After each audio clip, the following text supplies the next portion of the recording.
केंद्रीय गृहमंत्री अमित शहा आज पुणे दौऱ्यावर एनडीएमध्ये उभारलेल्या पेशव्यांच्या अश्वारूढ पुतळ्याचं करणार अनावरण।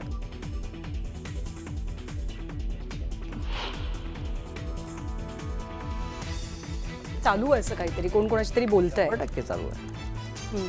100%। त्याशिवाय का हा सगळा घडून येत आहे? कोणतरी कोणाशी बोलतंय, कोणीतरी कोणाचं ऐकतंय।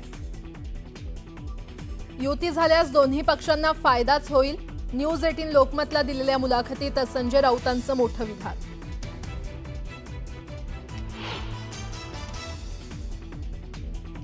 उद्या होणाऱ्या मनसे आणि शिवसेना उभाठ्याच्या मेळाव्याची आज रंगीत तालीम। दोन्ही पक्षाच्या प्रमुख पदाधिकाऱ्यांच्या उपस्थितीत रंगीत तालीम।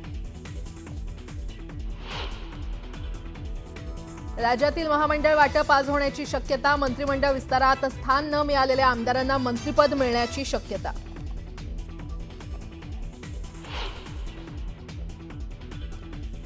शक्तीपीठ हायवेला विरोध वाढला। विरोधी आमदारांसह राजू शेट्टी पंढरपूरला जाऊन विठुरायाला घालणार साकडं।